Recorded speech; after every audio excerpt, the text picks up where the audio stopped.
What setbacks you think you discovered or you experienced so far in this? What traps, bad deals, Oh bad man, experiences? the bad experience I had, as crazy as it is, was through family members. One of my family members. I involved one of my family members in my business, and it was to my detriment. You know, that was like the biggest setback I've had monetarily so far. You know, as far as the public, as far as you know, my intellectual properties, everything is going pretty well. But just the setback I had dealing with one of my family members that I involved in my business. That's the largest setback that I had so far. But you know, you live and you learn. Because writing is rewriting, and when you self-publishing, you pay for what you don't know. So I paid I paid the cost loss for real, for real. I want to vent about the $5 books. You know, like it's something that emerged because like what happened with being as though that the market is like oversaturated with garbage. A lot of the books you see that's garbage. Some of the distributors have purchased them up front, or some of the vendors, whomever, the retailers purchased them up front, and they're not moving, so they move them for $5 just to get it off. More times I see a lot of people in New York. It's really a New York thing. They show a lot of love out of state because they know that you're hard working. You know, New York is just kind of like larger than life itself. So it's like you break through a lot of barriers to make it sell in New York. But a lot of people say, oh, well, I'll wait till it's for $5. They'll tell you this in your face with no apology. They tell you this in your face, I'll wait till your book is $5. Let me make this clear. Let's be clear. You will never catch my books no place for $5. If you ever see any of my books, Sincere Communications Group, material for $5, let me know. Email me at maxwellpenn@gmail.com. I will go buy them books for them so they won't be for $5. So that's a gripe of mine, because what they're doing, they are diminishing the quality of work that we're putting out. They're diminishing the market value. So when everything crashes and there's no more industry, they want to know what happened, because you chumped the game and sold it for $5 when I put my blood, sweat, and tears into it.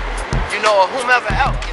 If you in the independent game and you giving your books to these distributors, be careful, because a lot of them are grimy. You might not ever get paid. It's been instances where several authors, you know, came to the distributor, they have no more books, and they have no money for you. We got involved in doing this, so we didn't have to do anything illegal, and this is legitimate business. We don't want to have to, you know, take it to that level. But you can't play us out that you sold our merchandise and you're not giving us the money. But yeah, several distributors that was located in downtown Brooklyn, y'all know who y'all are. Rob people and move to Philly and all of that. You know who you are. You know what? Now you got me venting. This is organic. You know what got me venting? You got people that just want to blood suck you, man. You know what I'm saying? Want to be ticks. Certain vendors or certain bookstores, they don't want to buy no books off you wholesale. They know you got a hot book or whatever. They want you to bring the merchandise, and you know they want to do a 50-50 split with you in their store. But they made money off you, and you made your wholesale. But after you leave, they don't want to buy any books wholesale. You know what I mean? They didn't want to do that. That's a small gripe of mine. Just now that you got me venting. But you know, overall, it's positive. It's a beautiful thing.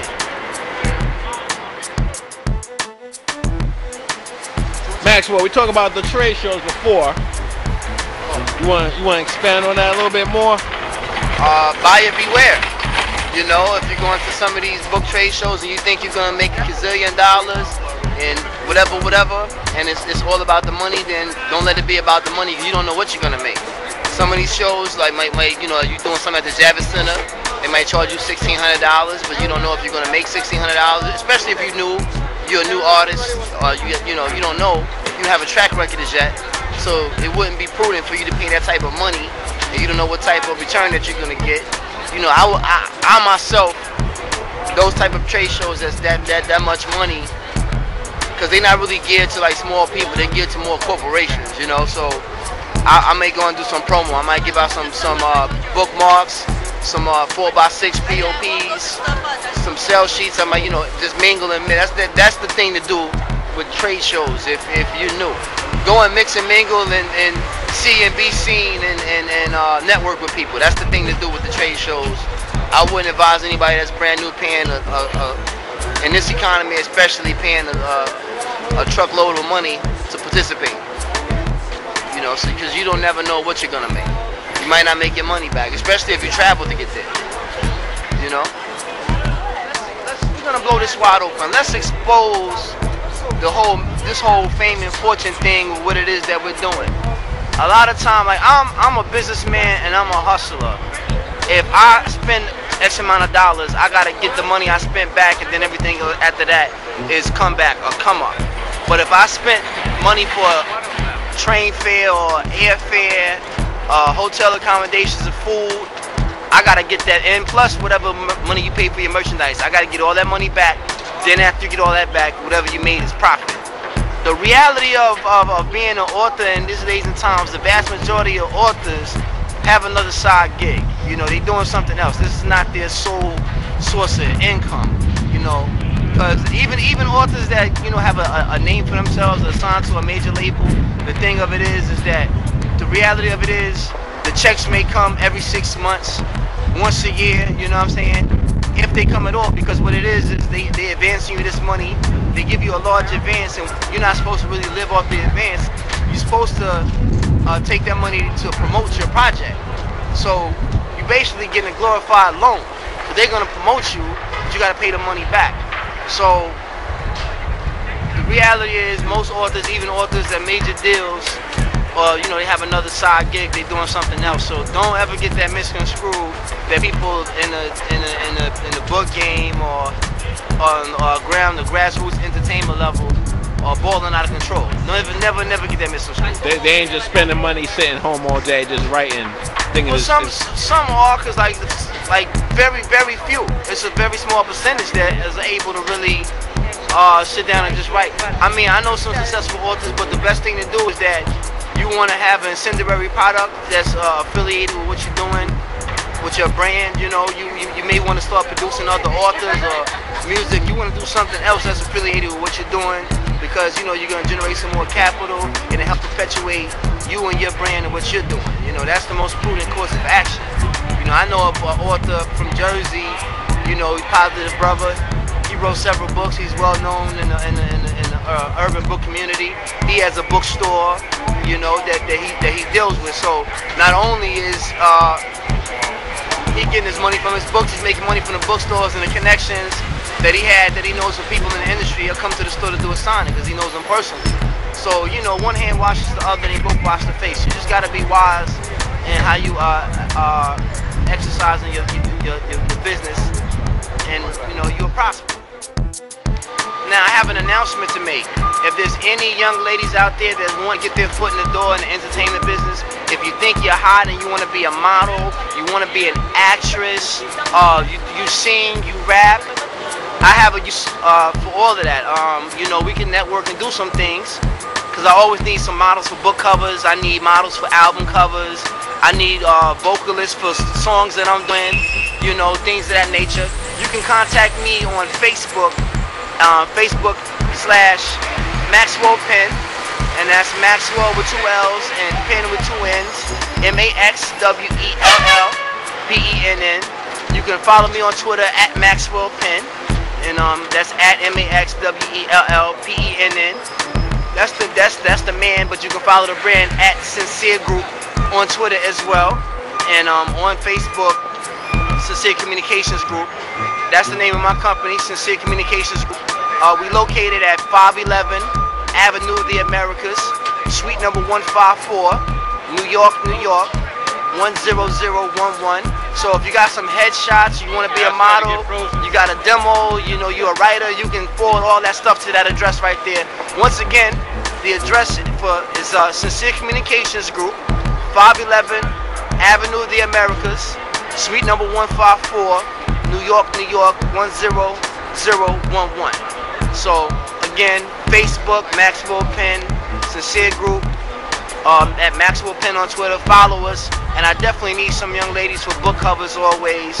We might need some talent for some upcoming film projects, and we need some vocalists as well.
Sincere Communications Group for being on the show.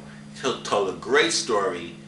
You know, he's definitely someone you have to check out. You know, he's definitely out here on the grind, doing this thing, making that money, and has a lot of wisdom for everyone out here in this independent author level. You know, so I gave you all his information. We'll definitely keep in contact with him again. Before I sign off, before you sign off, let me give you a little bit more information here. If you are an author, if you are an artist, if you are a musician, if you are a dancer, if you're someone out here on this grind, someone out here who is trying to get to the next level, you know you got the talent, you got the works out there, but you need some more marketing promotion techniques. You need, you know, commercials done, trailers done, things of that nature. Definitely contact your boy here. You know, that's what Strivers Row is about. Strivers Row is about helping everyone out, building something together, and us all climbing to get to where we need to get to. And that's fulfilling our dreams. And that's what Strivers Row is all about. So, let me give you my information. It's www.brokenenglishpublications.com. Okay? BROKNENGLISH publications.com. I'm not that great with spelling, but you'll figure it out. You can also contact me at Sean@brokenenglishpublications.com. And you can also hit me up on Facebook. Facebook.com/Broken English Publications. So, thank you everyone for tuning into the show. There's definitely more episodes coming, so, you know, definitely stay tuned. And thank you all for watching on Strivers Row TV show.